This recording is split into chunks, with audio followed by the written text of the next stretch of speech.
After days of cactuses and desert sunshine in Arizona, it was only fitting that today a different state, New Mexico, would give us a totally different experience, specifically an outer space one. First, it was a drive through the hills to arguably Earth's most famous and consequential missile testing ground, to the somewhat more cheerful White Sands National Monument. Becoming snowblind in the middle of the New Mexico heat is an odd experience to say the least.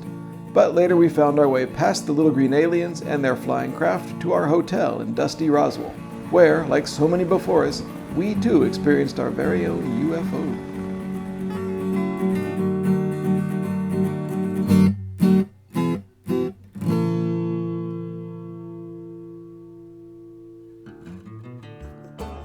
Day 12 was a drive through a strange mix of ancient New World history, terrifying modern military power, and imaginative American pop culture kitsch. If you've ever watched a documentary about the atomic bombs dropped on Japan in World War II, or if you've heard of the stories of alien remains being found near Roswell, New Mexico, then you'll have heard of many of the names today. Unfortunately, we had little choice but to take the interstate for a while after leaving Deming. I-10 continues to be boring, but it has its moments. And up in the crisp blue, Maceo and I kept seeing these white streaks, apparently from airplanes. They didn't move in a predictable straight line like normal jets, though. They'd go this way, and then that, looking like stunt flyers practicing their moves, or amateur pilots on their afternoon off. This peculiar sky show, as well as the fact that the subject matter on the quirky water tank murals of Las Cruces was morphing into something else, matched the local place names made famous in the ambitious mid-20th century.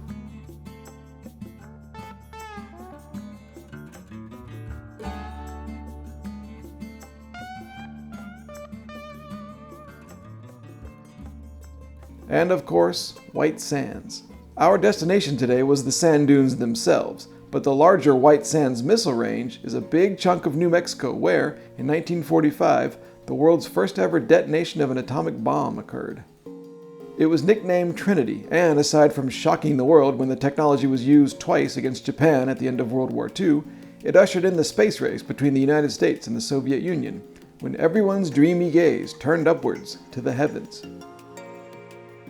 I thought it was fitting that we crested a hill, now on Highway 70, and all of a sudden we're looking down onto another world, some hazy and unknown terrain.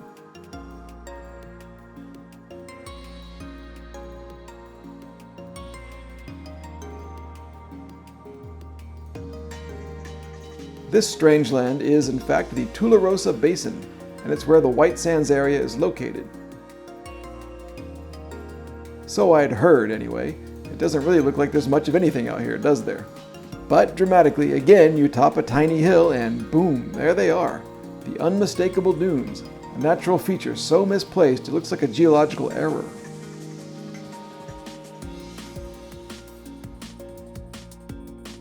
This being the American Southwest, before you arrive there's yet another inspection station, with a dog and the humorless guys in sunglasses. By the way, what usually happens at these is that the people take quite an interest in Maceo until they see her Japanese passport and realize that she didn't just cross over the border from Central America. They rarely pay much attention to me, usually not even asking for my name or passport.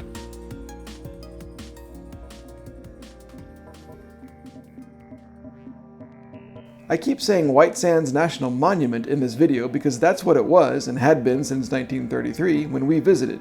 It has since, I'm happy to report, become a full-fledged national park. Another instance of one of travel's great truisms. What you see on the road is a snapshot in time. Things change after you leave, until after enough time has passed you can no longer really say you've even been there.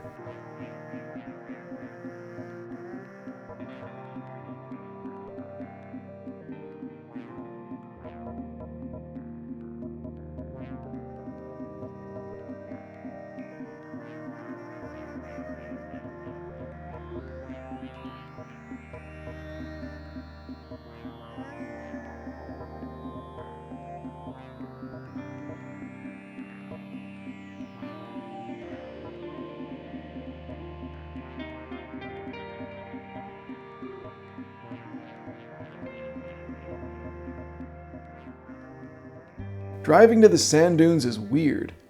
Part of my family lives on the Gulf Coast of Florida, and I've been to white sandy beaches countless times since I was a kid, So on one hand, it just feels like you're at the beach. But then you look around at the grim, dark mountains, and the desert scrub brush, and the yucca plants, and you suddenly remember that, in fact, you're hundreds of miles from any ocean. What are huge white sand dunes doing here in the Chihuahuan Desert? In fact, the sand dunes here are made of gypsum, a mineral that was left in the area by an ancient ocean. When those mountains rose, they lifted the chunks of gypsum up with them, and now wind and rain are breaking it down into fine sand and transporting it back here. This is the largest gypsum field on Earth. There are surprising tales of adaptation here as well, with numerous animals and plants living in the dunes. You can see evidence of this animal life here and there, prints in the sand from small creatures, and large ones. My favorite example of white sands plants is the ubiquitous soap tree yucca. As the wind keeps covering it with sand, you can see it here, the out-of-focus grains blowing by my photo while I focused on the dune. The soap tree yucca keeps growing higher to make sure its leaves are exposed. But the sand has the last laugh. It blows away, and the now exposed plant falls over and dies.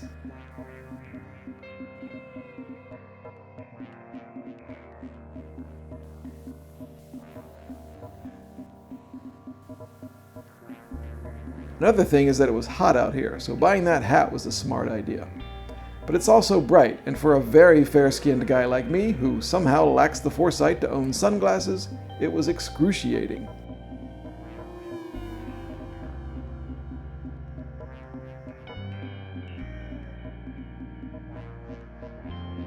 We had some leftovers for a surreal picnic lunch under a metal half-clamshell cover straight out of the Jetsons, and then went exploring the sand.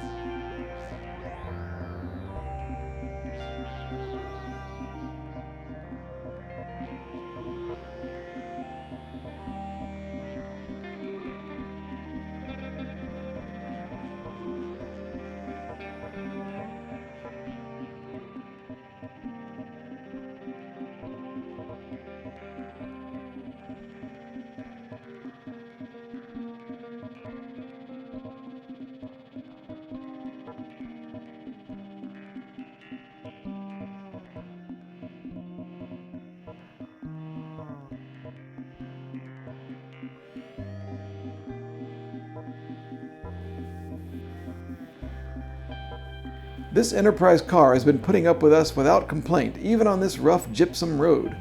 I'm sure it was happy to be back on the pavement, though.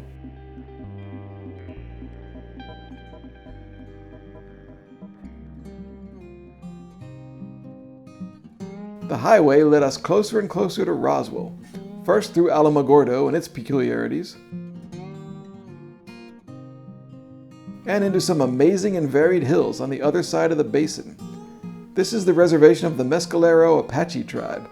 This reservation was established in 1873 as a place for the originally nomadic mountain people.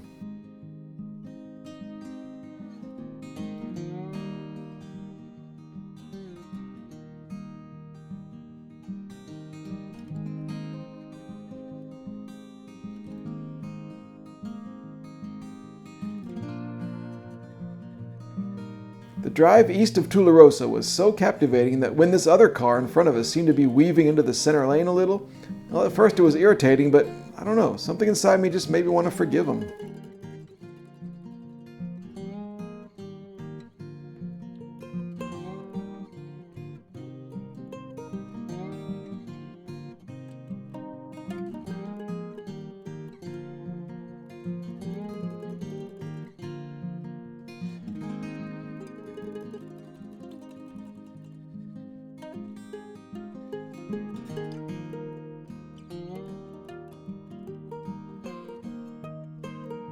We pulled off of Highway 380 at the post office in Picacho, New Mexico, to mail the White Sands postcard we just bought earlier to ourselves.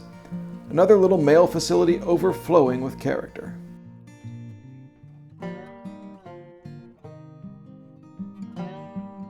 And half an hour later, we pulled into the world-famous but small city of Roswell, where I booked a hotel for no fewer than 3 nights. The plan is to rest up a bit, check out another nearby national park, and be interviewed for a diabetes-related podcast about my travels.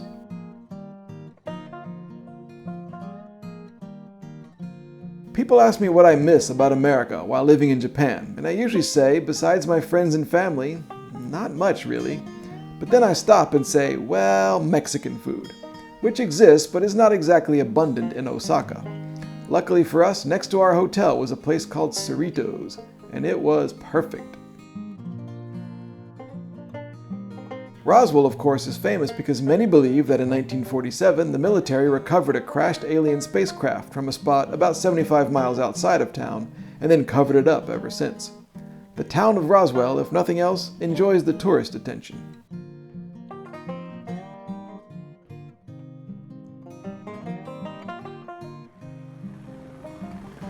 And later that night we had our own encounter with our very first UFO. You know, unexpected flying object. There was a hospital next door with its own helipad. In any other town, you might be annoyed by such an unwelcome presence from the skies while you were trying to sleep. In Roswell, New Mexico, though, I'll allow it. Chaotic intrusions from above. That's why you come here.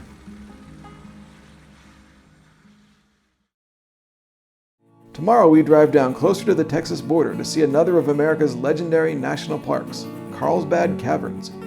It's a long trek down into the cool earth, fighting low blood sugars and the fact that the elevators back up were out of operation. Obviously, it was still worth every second.